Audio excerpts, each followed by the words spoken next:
Welcome back to your favourite educational YouTube channel পরীক্ষা প্রস্তুতি।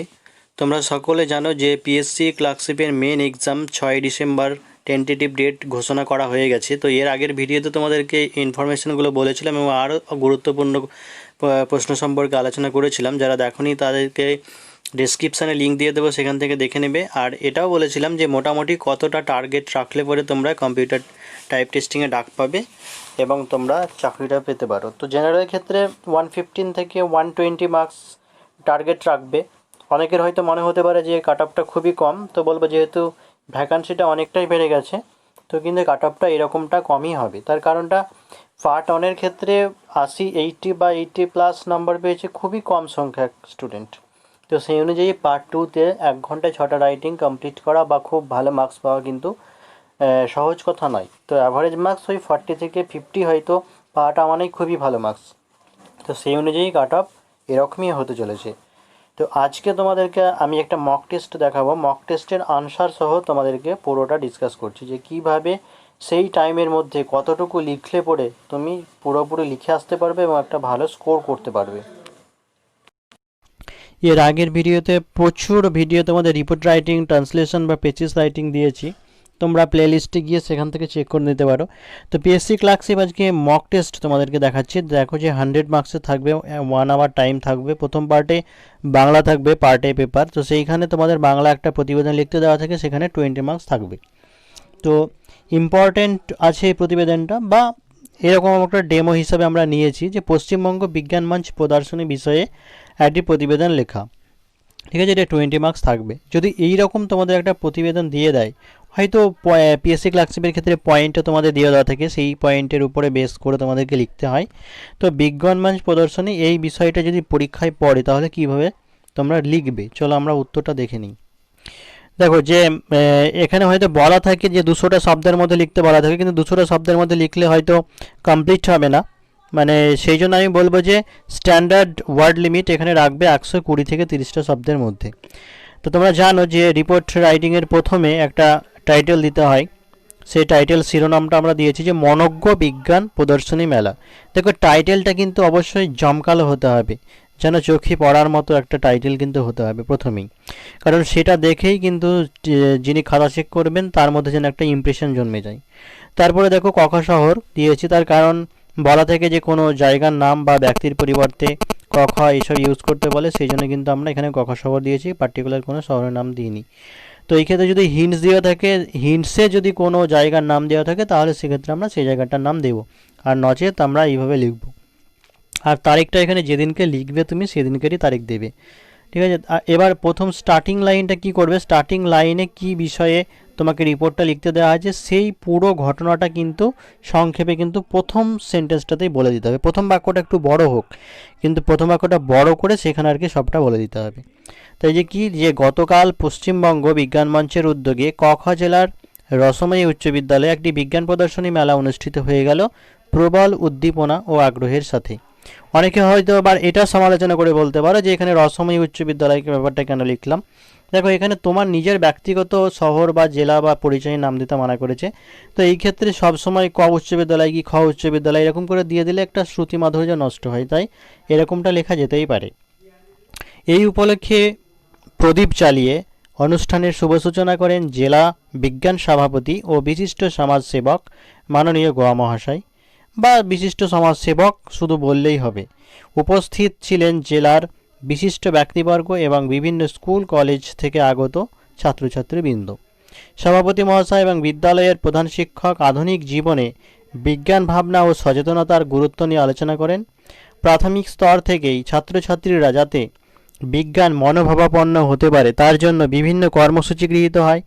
বিজ্ঞান বিষয়ক একটি কুইজ এবং বিজ্ঞান প্রদর্শনী প্রতিযোগিতা হয় বিভিন্ন বিদ্যালয় থেকে আগত ছাত্রছাত্রীদের মধ্যে। অর্থাৎ দেখবে না, যখন কোনো বিজ্ঞান প্রদর্শনী মেলা হয় বিভিন্ন ধরনের প্রদর্শনী কিন্তু সেই জায়গায় কিন্তু করা হয় এবং সেটা শো করা হয়, সেটা একটা জনসচেতনতা দেওয়া হয় এবং সেই জায়গা থেকে কিন্তু পুরস্কৃত করা হয়। তো এই প্রদর্শনীগুলির থিম ছিল কি, যে প্লাস্টিক বর্জন করে মাটির পাত্র ব্যবহার, তারপরে চটের থলি ব্যবহার, বিদ্যুৎ অপচয় রোধ, বাড়িতে বসে স্যানিটাইজার তৈরি, প্যাড তৈরি ইত্যাদি পদ্ধতি। জেলার উমাচন্দ্র উচ্চ বিদ্যালয়ের 2 ছাত্র স্যানিটাইজার তৈরির অভিনব পদ্ধতি দেখিয়ে প্রথম পুরস্কার জিতে নেয়। সবশেষে বিজ্ঞান মনস্কতা ও সচেতনতার অঙ্গীকারবদ্ধ হয়ে অনুষ্ঠানের সমাপ্তি হয়। ঠিক আছে, এতটুকু তুমি যদি লেখো তাহলে কিন্তু অবশ্যই একটা স্ট্যান্ডার্ড মার্কস পাবে, এবং সেই জায়গাতে কিন্তু পুরো 6টা রাইটিং কিন্তু সম্পন্ন করার একটা সুযোগ থাকবে। এইটুকু মোটামুটি লিখলেই। তোমরা যদি পরীক্ষা প্রস্তুতির হোয়াটসঅ্যাপ প্রিমিয়াম গ্রুপে জয়েন হয়ে সেখানে যদি এই সমস্ত নোটসগুলো নিতে চাও, বা নিয়মিত যদি মক টেস্ট দিয়ে নিজের ওয়েটটা বুঝে নিতে চাও যে তোমরা কোন পজিশনে আছো, বা কত মার্কস হচ্ছে, বা কোন জায়গাটা তোমাদের ফল্ট আছে, এই জায়গাগুলো যদি চেক করে নিতে পারো চাও, তাহলে অবশ্যই তোমরা হোয়াটসঅ্যাপ প্রিমিয়াম গ্রুপে এই নম্বরে তোমরা কন্ট্যাক্ট করতে পারো, কল করতে পারো, বা হোয়াটসঅ্যাপে মেসেজ করে জেনে নিতে পারো। 20 নম্বরে একটা রিপোর্ট রাইটিংয়ের পরে তোমাদের একটা অনুচ্ছেদ দেওয়া থাকবে, সেটাকে পড়ে সারাংশ লিখতে হবে। তোমরা জানো, এর আগে ডিসকাস করেছি যে সারাংশ লিখনটা কি, মূল যে প্যারাগ্রাফটা থাকবে সেই মূল অনুচ্ছেদের মূল কথাটাকে তোমাকে সাজিয়ে লিখতে হবে। সারাংশ যদি বলে তাহলে তোমাকে অবশ্যই উপরে একটা শিরোনাম দিতে হবে, এবং নিচে কতগুলো ওয়ার্ড হলো সেগুলো লিখে দিতে হবে। 1/3 মানে 1/3 শব্দের মধ্যে সারাংশ লিখতে হয়। তো এখানে আছে, দেখো আমার সাথে একবার পড়ে নাও তোমরা, যে অণুবীক্ষণ নামে এক প্রকার যন্ত্র আছে, তাতে ছোট জিনিসকে বড় করিয়া দেখায়, বড় জিনিসকে ছোট দেখায় বা নিমিত্ত উপায় পদার্থবিদ্যা শাস্ত্রে নির্দিষ্ট থাকলেও এই উদ্দেশ্যে নির্মিত কোনো যন্ত্র আমাদের সর্বদা ব্যবহৃত হয় না। কিন্তু বিদ্যাসাগরের জীবনচরিত্র বড় জিনিসকে ছোট দেখাইবার জন্য নির্মিত যন্ত্রস্বরূপ। আমাদের দেশের মধ্যে যাহারা খুব বড় বলিয়া পরিচিত, ওই গ্রন্থ একখানি সম্মুখে মাত্র তারা সহসা অতি ক্ষুদ্র হইয়া পড়েন, এবং এই যে বাঙালিত্ব লইয়া আমরা অহরাত্র আন্দোলন করিয়া থাকি, তাহাও অতি ক্ষুদ্র ও শীর্ণ কলেবর ধারণ করে। এই চতুষ্পার্শ্বস্থ মধ্যস্থলে বিদ্যাসাগরের মূর্তি ধবলগিরির ন্যায় শীর্ষ তুলিয়া দণ্ডায়মান থাকে। কাহারও সাধ্য নাই যে সেই উচ্চচূড়া অতিক্রম করে বা স্পর্শ করে। তার মানে এটা কি বলতে চাইছে, যে বেশিরভাগ ক্ষেত্রে আমরা কি করি, অণুবীক্ষণ যন্ত্র যেটা আছে মানে ছোট জিনিসকে অনেক বড় করে দেখে, কিন্তু সাধারণত কি হয় যে বড় জিনিস যে জিনিস বড় জিনিস সেই বড় জিনিসকে কিন্তু ছোট করে দেখায় না। তো এই জায়গাটা বিদ্যাসাগরের জীবন চরিত্রের সঙ্গে তুলনা করা হয়েছে, তার যে মহান একটা চরিত্র। এবার এটাকে যদি আমরা আনসার করি তাহলে কিভাবে লিখবো, কতটুকুর মধ্যে লিখবো, চলো দেখাই। দেখো, সারাংশ লেখার এখানে একটা গুরুত্বপূর্ণ জিনিস রয়েছে, যে হচ্ছে উপযোগিতা আছে কি, যে তুমি যদি সঠিকটা বুঝে নিতে পারো তাহলে কিন্তু খুব কম সময়ের মধ্যে অল্প 2-3 লাইন লিখে কিন্তু ভালো নম্বর পেতে পারো। তাই আমি বলবো যে সারাংশটা একটু পড়ার জন্য একটু বেশি টাইম দাও। তো অবশ্যই তোমাদের একটা উপরে শিরোনাম দিতে হবে। তো ওখানে শিরোনামটা এটাই দিয়েছি যে বিদ্যাসাগরের জীবনচরিত হলো। তারপরে এবার এই কথাটা লিখেছি যে অণুবীক্ষণ ছোট জিনিসকে বড় করে দেখায়, কিন্তু বড় জিনিসকে ছোট করে দেখানোর মতো কোনো যন্ত্র সাধারণত ব্যবহৃত হয় না। বিদ্যাসাগরের জীবনচরিত গ্রন্থটি এরকমই একটি সাধারণ অব্যবহৃত যন্ত্রস্বরূপ। এতটুকু লিখবে। এটা অবশ্যই 1/3 কমই হয়েছে। যদি 1/3 কমের মধ্যে হয়ে যায় তাহলে তুমি কমের মধ্যেই লিখবে, তাহলে বেশি নম্বর পাওয়া যাবে। আর এমনটা নয় যে 1/3 বলে তোমাকে 1/3ই লিখতে হবে। হয়তো ভাবলে যে 1/3 তো হলো না, তাহলে আরেকটুকু লিখে দিই এক্সট্রা, ওরকম করবে না, তাহলে কিন্তু তার মানটা কমে যাবে। আর নিচে অবশ্যই শব্দ সংখ্যা কতগুলি হলো সেটা কিন্তু এখানে নিচে লিখে দেবে। তোমাদের অন্যান্য এক্সামের ক্ষেত্রে, পিএসসি অন্যান্য এক্সামের ক্ষেত্রে ঘর কাটা থাকে, এখানে থাকবে কিনা জানা নেই, কারণ এর আগে ছিল না। তো যদি হয়তো ঘর কাটা থাকতে পারে সেখানে তাহলে ওয়ার্ড লিখতে হবে না, ওখানে কাউন্ট করাই থাকে। আর যদি না থাকে তাহলে এরকম করে লিখে দেবে। এবার একটা বঙ্গানুবাদ বা ট্রান্সলেট করতে দেওয়া থাকে ইংলিশ টু বেঙ্গলি, মানে ইংলিশে তোমাদের প্যারাগ্রাফ দেওয়া থাকবে, সেটাকে তোমাদের বাংলায় লিখতে হবে। তো দেখো, একটু পড়ে নাও। এটা পরপর তো দেখাতে পারছি না, তো একবার পড়ে নিয়ে তো আমি বাংলাটা পরে আলোচনা করছি। যে the Ganga rises in the Himalayas and flows into the Bay of Bengal. It is called the backbone of India. If you think a little, you will see how important the river is. In the flood time, it fertilizes the land lying on the other side, and therefore a many millions of hard-working men and women grow enough food to support themselves. It is therefore no wonder that the Ganga has been considered sacred by the Hindus from time immemorial. ট্রান্সলেশনের ক্ষেত্রে একটা জিনিস আমাদেরকে খেয়াল রাখতে হবে, যে হুবহু translate না করে আমাদের ভাবটাকে কিন্তু বেশি প্রাধান্য দিতে হবে, অর্থাৎ কী বলতে চেয়েছি সেই ক্ষেত্রে তোমার আসল মানে একরকম। আসলে ইংলিশ টু বেঙ্গলি এমন একটা জিনিস আমরা ছোটোবেলা থেকে জেনে এসেছি যে এই ওয়ার্ডটার মানে এটা, এই ওয়ার্ডটার মানে এটাই, কিন্তু সবসময় কিন্তু একটা মানেই তো হয় না, একটু চেঞ্জ হয়ে যায়।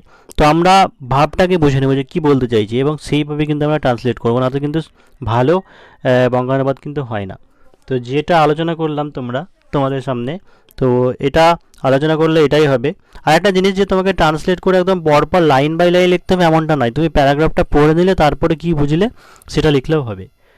তাই গঙ্গা নদী হিমালয় পর্বতশ্রেণী থেকে উৎপন্ন হয়ে বঙ্গোপসাগরে গিয়ে পড়েছে। এই নদীকে ভারতবর্ষের মেরুদণ্ড বলা হয়।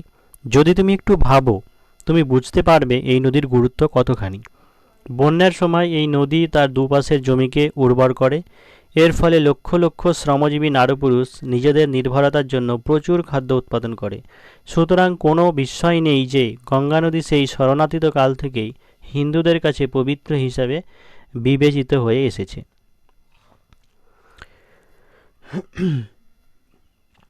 তাহলে এই গেল তোমাদের যে পার্ট এ অর্থাৎ বেঙ্গলি পার্টটা তোমাদের গেল, এই 50 মার্কস থাকবে, 3টে রাইটিং চলে গেল।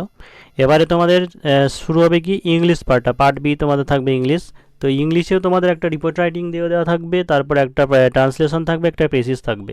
তো ইংলিশে এই রিপোর্ট রাইটিংটা রাখা হয়েছে, দেখো যে write a report on literacy drive taken by the students of a school, অর্থাৎ একটা সাক্ষরতা অভিযান, এই ব্যাপারটা নিয়ে একটা বলা হয়েছে। এখানে হিন্টস দেওয়া আছে যে এই literacy camp of 50 learners arrange time 6 PM to 8 PM every day achieve success. Second literacy camp be held after a few months, অর্থাৎ প্রথমে 50 জন শিক্ষক মানে লার্নার নিয়ে একটা শুরু হচ্ছে একটা ক্যাম্প, এবং এটা যদি সাকসেস হয় তার পরবর্তীকালে আবার বড় করে একটা হবে, এরকম একটা তোমাদেরকে দেওয়া আছে।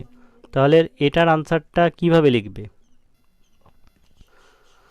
এখানে দেখো টাইটেল দেওয়া হয়েছে যে literacy drive in x district. আমরা কোনো বিতর্কে যাব না, সেই জন্য এক্স ডিস্ট্রিক্ট লিখেছি। আর বাই স্টাফ রিপোর্টার বা নিজস্ব সংবাদদাতা যেটা বাংলায় লেখে, তো সেইখানে আমরা বাই ওয়াই বলে লিখেছি, নামটা দেওয়া নিষেধ বলে। এখানে এমএনসিটি বা এরকম কিছু একটা দিয়ে দিতে পারো। বা আর একটা জিনিস ব্যাপার, তুমি যদি যে কোনো জায়গার ক্ষেত্রে কলকাতা টলকাতা দিয়ে দাও কোনো অসুবিধা হবে না, কারণ কলকাতা আমরা যেহেতু রাজধানী সে আমরা ব্যবহার করতে পারি কথাটা। তারপরে এখানে তারিখ দিয়ে দেবে। এবার ফার্স্ট লাইনটা কীভাবে শুরু করেছি দেখো, যে being inspired two eradicate illiteracy from local areas, the students of AMN High School had taken each one teach one program recently, অর্থাৎ being inspired two eradicate illiteracy, অর্থাৎ যে অশিক্ষা বা নিরক্ষরতা দূরীকরণ করার উদ্দেশ্যে, ঠিক আছে, আমাদের সেই এলাকাটায় কী করা হয়েছে, এমএন হাই স্কুলের স্টুডেন্টরা এই কর্মসূচিটা গ্রহণ করেছে। Society cannot thrive at all without mass education, but functional literacy rate of WBP is 74%. Hence, the team arranged a literacy camp of 50 learners in the library hall of their school. According to their spokesman, out of 50 learners, 40 were able to read and write. They were taught from 6 PM to 8 PM. The evaluation test showed that some of them were advanced, some of them were lagging behind. He said that the second literacy campaign would be held after 2 months. He commented that this program would go a long way to solve the problem of literacy in the area. এটা আরেকটু হয়তো ছোটো হয়ে গেছে, আর একটু বেশি লেখা যেত, কিন্তু ঠিকই আছে, যে যেরকমটা টাইম আছে সেই টাইমের তুলনায় টাইমের কম্প্যারিজনে এতটুকু মোটামুটি ঠিকই আছে। এরকমভাবে তোমরা লিখতে পারো। এরপর তোমাদের ইংলিশের 2 নম্বর কোশ্চেন এটা থাকবে যে বেঙ্গলি থেকে ইংলিশ ট্রান্সলেট করা, অর্থাৎ এরকম তোমাদের বাংলা দিয়ে দেওয়া থাকবে। গ্রন্থপাঠ শিক্ষামূলক বিনোদনমূলক উভয়ই। গ্রন্থপ্রেমীদের কাছে বইয়ের তাকগুলি আনন্দের নিরন্তর উৎস, এরকম থাকবে। এটা তোমাদের ইংলিশে ট্রান্সলেট করতে হবে। এই বাকি যে অংশটুকু সেইটুকু আমরা নেক্সট ভিডিওতে আলোচনা করব। তাই তোমাদের যদি চ্যানেলটা ভালো লেগে থাকে তাহলে অবশ্যই তোমরা চ্যানেলটা সাবস্ক্রাইব করে বন্ধুদের মাঝে শেয়ার করো, আর অল নোটিফিকেশানটা অন করে দিয়ে, যাতে নতুন কোনো ভিডিও দিলে তোমরা সাথে সাথে সেগুলো দেখতে পাও। আর তোমরা যদি পরীক্ষা প্রস্তুতির হোয়াটসঅ্যাপ প্রিমিয়াম গ্রুপ বা গুগল মিটে ডেলি ক্লাস বা যদি মক টেস্ট দিতে চাও এগুলো, তাহলে তোমরা এই নম্বরে কন্ট্যাক্ট করতে পারো।